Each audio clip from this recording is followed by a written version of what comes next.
the green. And that's the only place, so I'm worried that we left the bill, and that's close. And on the north side of 340, they have that kind of locked in too. And I'm worried about closing our road. We're already gonna do a J turn out there on the highway, which makes it difficult for people with machinery trying to get across. I mean, that machinery is longer than the road. So we have that concern too. The air quality. They're gonna have some big exhaust stuff. And we don't know what's in it. Same way with electricity. All those lines coming over create the electrical field. So if you've ever had crops that you burn and a big line over, they tell you, don't get under the electrical field and kill it. So, you know, there's a lot of worries there too. Big lights, they're gonna have big lights, they say you won't see the stars there. And you'll have to pull your shades if not. So, I'm not really sure for that. And then, so I talked about that, the land values. Us that live around there, if we had to sell, if we wanted to, we don't want to. But our land value is in, you might want to take a loan. Well, that'll mess that up too. Then I worry about cancer. And my grandson and my great-grandson don't have cancer. I'll be gone.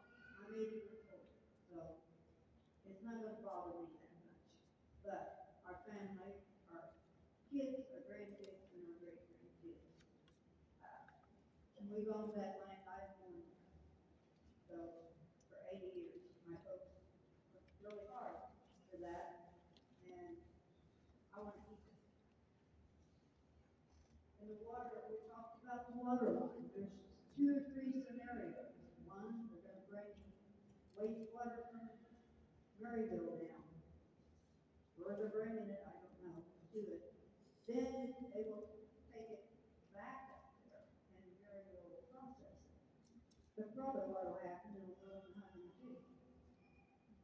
That's right there. And wildlife, I talked to the conservation. They said, well, when you find a fish kill, and you find dead deer, and coons and stuff, let us know. Well, that's after the fact. And I said, well, you know, that's after the fact. If you find us dead, that's after the fact too. They were very concerned. So we have a big timber there.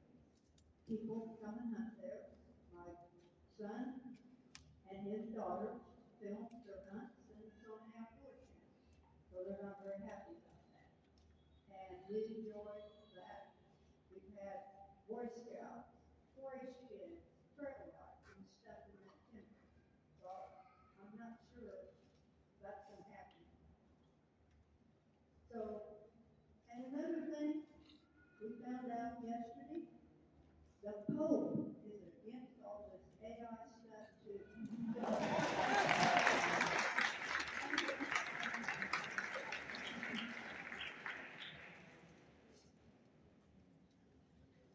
All right, Donna Tompkins.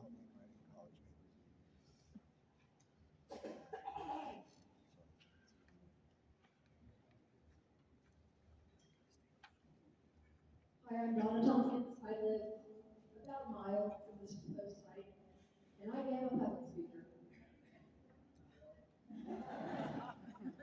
We're in the process of building a home. We started in December. In March, we heard news of a data center possibly coming. Had we known, we would have waited to see how this played out before sinking our retirement into something that might end up being worthless or unhealthy to exist there. We should have the right to have and maintain our rural, peaceful way of living without fear of becoming sick, pollution, sound, lights, and loss of property value.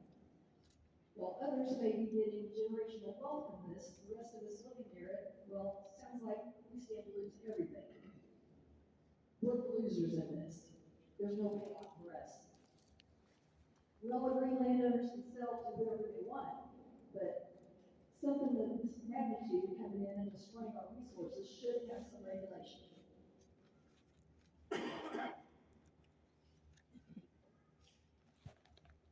I'm not an activist. I'm not a Republican. I'm not a Democrat, but I do vote.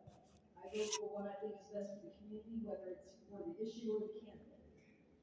They keep claiming how much money the county stands to gain, but at what cost?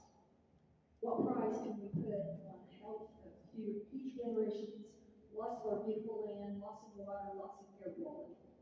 There's just too many unknowns for this to be okay. For the last 2 months, I've done extensive research myself on data centers, and most of the information shows negative effects to health and environment. It's sickening. I feel like this happens in movies, but it's here. It's real. And we're the ones that are going to have to deal with it.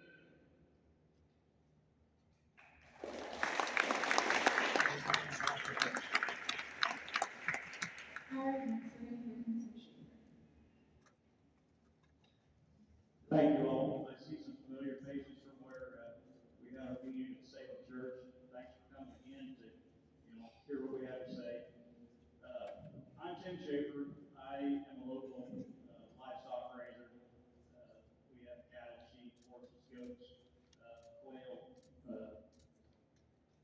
My biggest concern is probably going to be not only the sound, it's going to be the water too.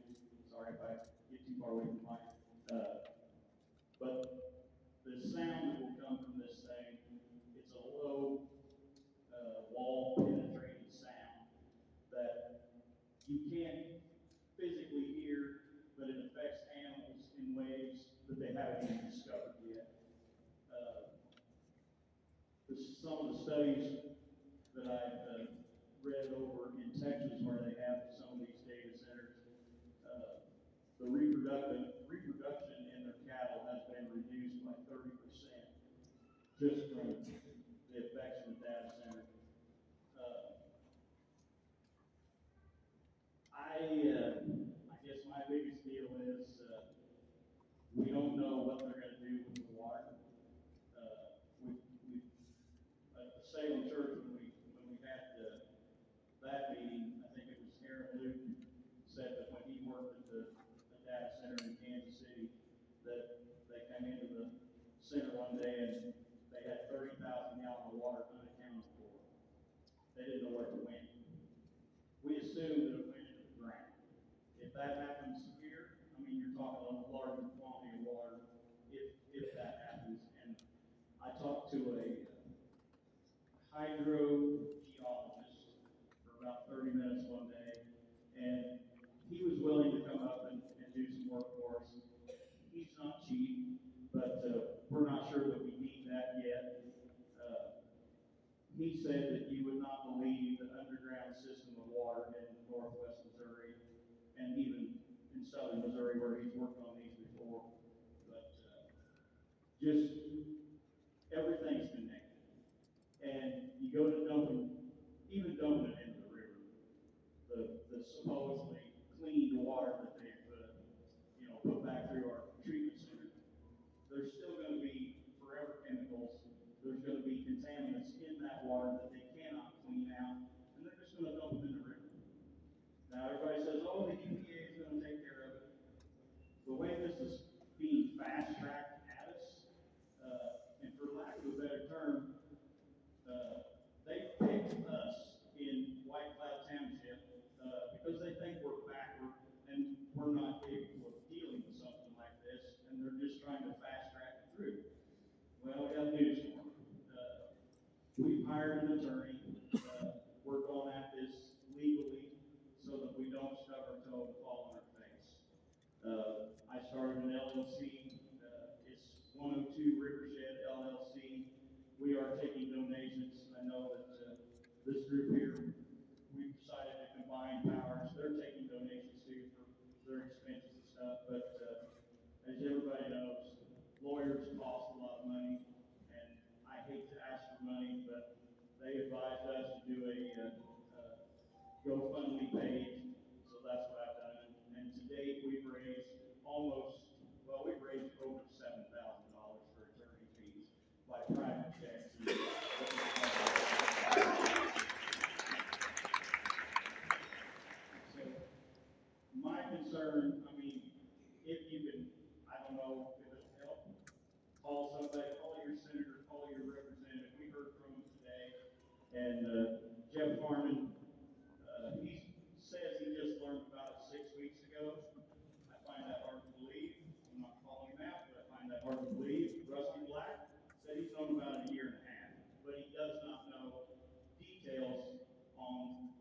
on what we're getting or what they're proposing to get or send in here.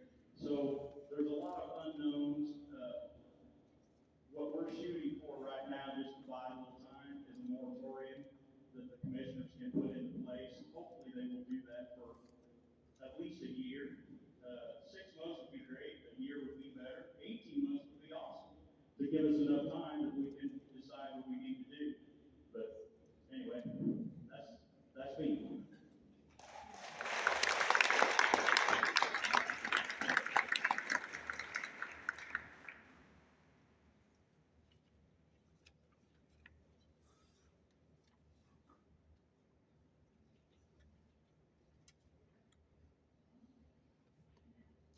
We didn't practice.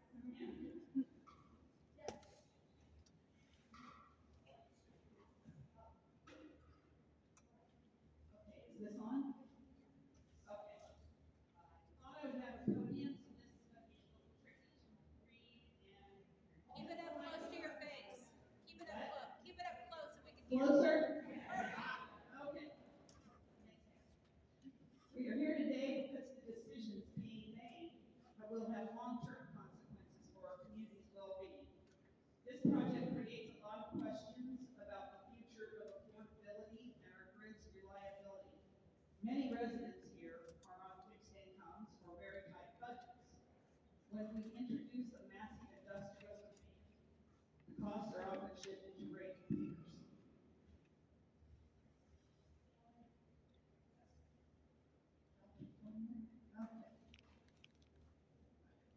The next slide is health and climate. So we're going to talk about how this will affect our health, climate, and natural resources. This is about the quality of the air we breathe, the water we drink, and the land that defines our community. We are already seeing cases elsewhere in the country where hyperscale data centers like this have caused local water tables to drop, causing local wells to dry up. I have a little bit more to say about this. I've done a little bit of research about what Tim mentioned earlier, which is the low frequency noise. Harms to public health are going to be the air pollution, water pollution, noise pollution, light pollution, electromagnetic frequency pollution, and heat islands, which will raise the temperature in the air for several miles around from 3 to 16 degrees. They're probably going to expand this once it gets established. You just bet on it. It's going to further destroy the ecosystem.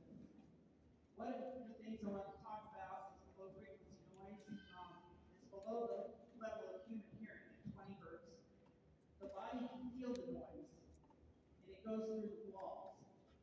This results in sleep disruption, headache, tinnitus, vestibular disturbance, which is your sense of balance, cognitive impairment, cardiovascular stress response, and we don't know what else effects are on the human body. It travels long distances, as many as several miles away in certain atmospheric conditions, and penetrates structural barriers. Stacey Teagleson has a little bit to talk about a study that she found. Okay.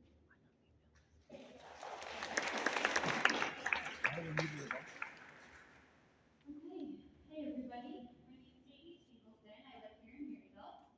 And I am a certified public health expert. So I got my master's degree in public health.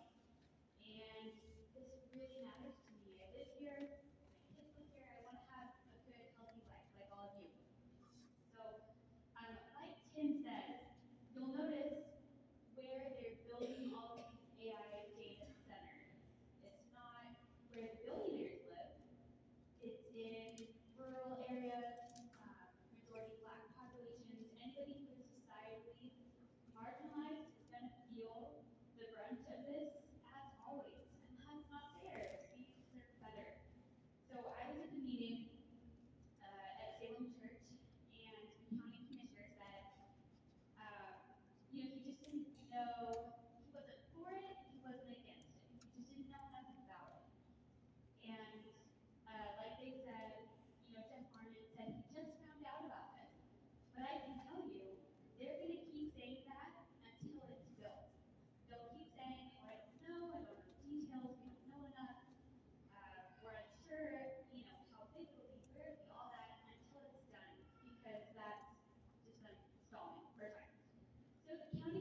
way different power needs.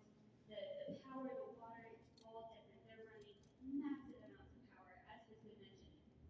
So he was saying that he didn't know of any negative health impacts, and we haven't seen any research showing negative health impacts. But that is just blatantly untrue. There's already a lot of documented negative health impacts from these data centers. They are new, which means we don't have, your long-term 25-year longitudinal studies, but we do have studies, we do have research. So he was saying in Loudoun County, Virginia, which is right outside of DC, that they don't have any negative health impacts. And I really think God helped me. I just looked it up and right away found a study done by the Harvard School of Public Health on Loudoun County, Virginia. And this is what it said. We completed an analysis of Loudoun County, Virginia, which uses on-site gas turbines for power in one of the densest data center corridors in the world. We estimate between $53 million and $99 million in annual health damages from associated air pollution. Among the largest health damage estimates produced for a single facility to date. And it's in a very populated area, so obviously it's going to be higher, but the health impacts are still here, even if they're less money. And that matters because it's your health. So even if you were 21 negatively impacted, that matters. So it said there was a 3.4 to 6.5 additional premature deaths per year across the impacted area. So people are dying earlier than they would have, along with increased hospital admissions, asthma-related outcomes, and lost productivity. That's where you get those sleep disruptions from this constant noise. It's like living next to a jet engine, but it's quiet. But you can feel it and kind of hear it subconsciously. So just real quick, these data centers use nitrous oxide, like the natural gas, and they release 600 times more of these really fine particles that can go all the way into the tiny, tiny parts of your lung, like secondhand smoke, really, really small. They can cause irritation in the eyes, throat, and nose, severe cases of respiratory infection, reduced metabolism, and even death. According to the Institute of Electrical and Electronic Engineers, data centers cause about $6 billion in home health damages due to this type of air pollution. So there are so many more studies, not just that one, not just in that county, but this is happening across the country. But communities are standing up, just like this. They're meeting, they're coming up with a plan, they're reaching out to their representatives. So we are not powerless. But like we said, they picked us for a reason. They picked us because they think we're not powerful enough to stand up to them. We don't have the resources for fancy lawyers, but we have community, we have social media, and we're going to have a plan. We're going to do something about it. And I'm so happy to see how many people came here tonight. Way to go, take the time out of your week. If you have any questions about anything health related, the negative health impacts of these AI data centers, feel free to come find me afterwards.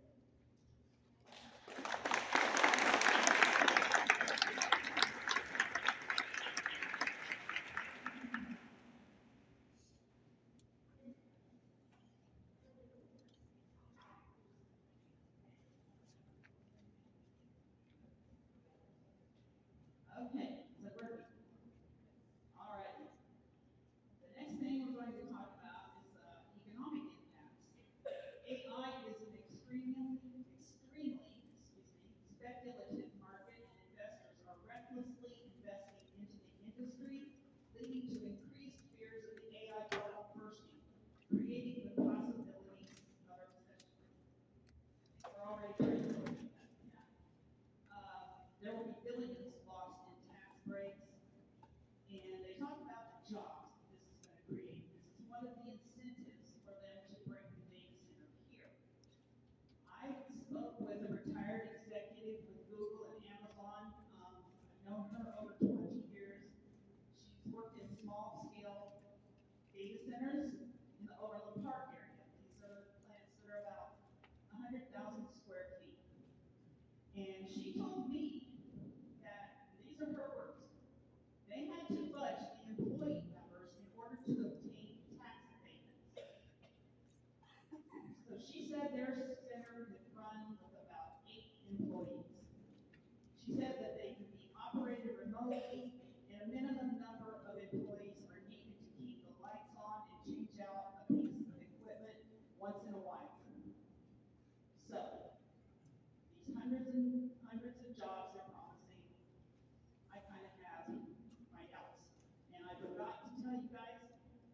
chair's over here. So, forgive me.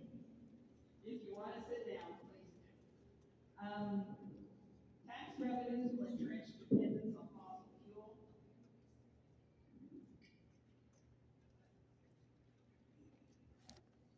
I did find some examples of job elimination versus job creation, and this is an article published on May 20th of this year at kxcd.org. They reported that Meta eliminated 8,000 jobs as it pivots towards AI. So basically, they are eliminating their own jobs because because AI is taking over those jobs. And then they're telling us, we're going to have more jobs for you. The local Kawasaki factory is already using AI for floor cleaning equipment, and they're working on moving parts throughout the plant with AI. I hear that's not going real good, but I'm suspecting they'll get that worked out. These are jobs that are already being eliminated in the county, the local level. So that's all I got. Want to see me again?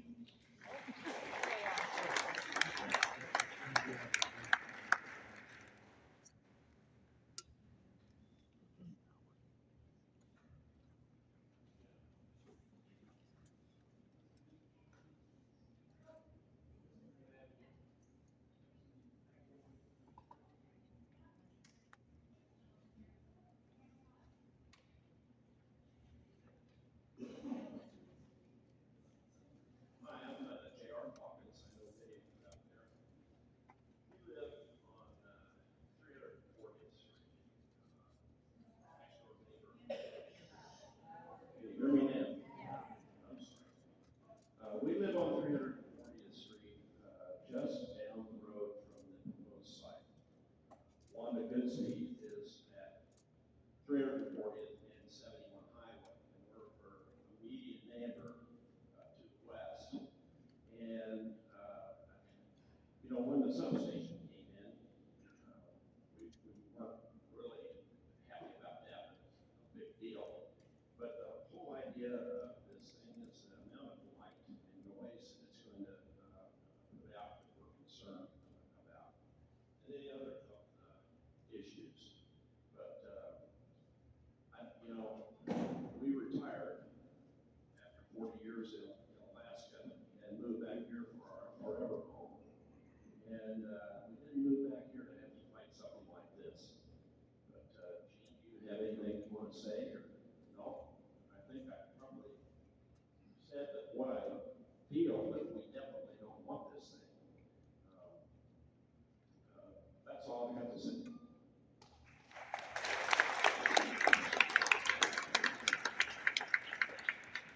Okay, so this is what I call the rainbows and butterflies section. False promises of the data centers. This is what they're going to try to sell us.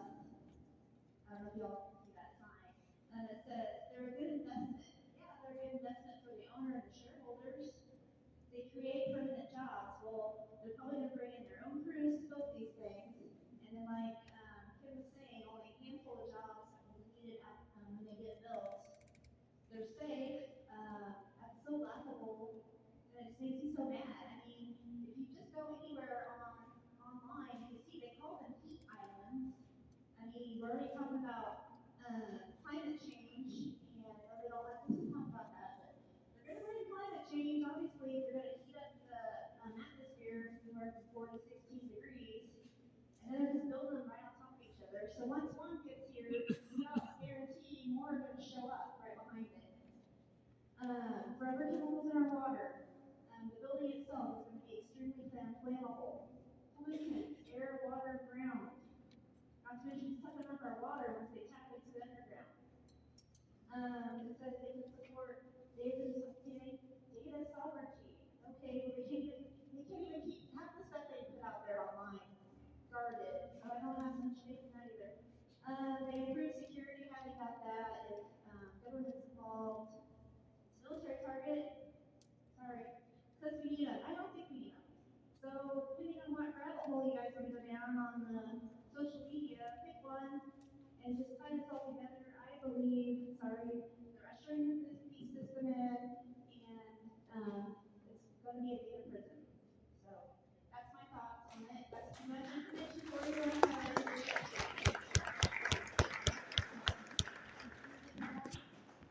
Me and Lindsay for being started. They think we're uneducated, and it's not rocket science. Like I said, any of this information out there on Facebook, the internet, these are not big things. They're trying to buy up the land. They think they can buy it cheap. Pollution covered, water pollution covered. They're going to have better rates for all this water they need, which they haven't disclosed, I don't think, on how much water they're going to need, but it's an obscene amount of water. And so at first that really concerned me because we don't have that much water here, and we need that for survival. And it's just not good.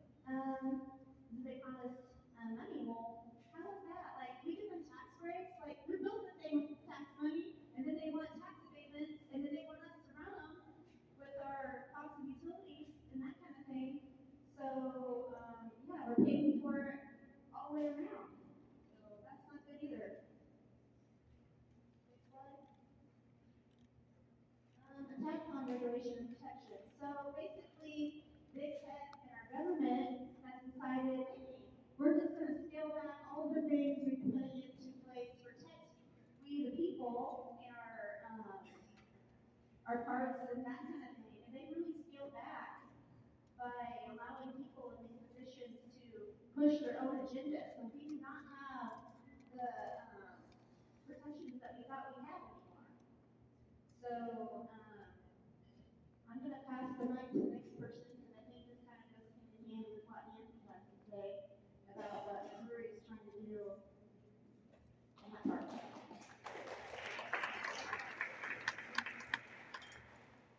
Some people call me a data center. I make a lot of noise and I'm a nuisance. I consider that a compliment. So there's really a lack of transparency at our state, county, and city level. So I'd like to address that transparency. And there's a timeline that's very interesting. And we want to present the timeline as facts. And if you wish to connect dots, we leave that to you. So the timeline is here. It would be well worth a look for those in the wings and in the back. And I believe with the video or the visual over there might give our front row people some indication. So I'll do my best to share with you what's happening in Jeff City. Governor Kehoe was elected with $400,000 of utility company money. And we have, if you wish, citations to denote that. Teaching at the collegiate level, I was big into APA citations, so they're very important.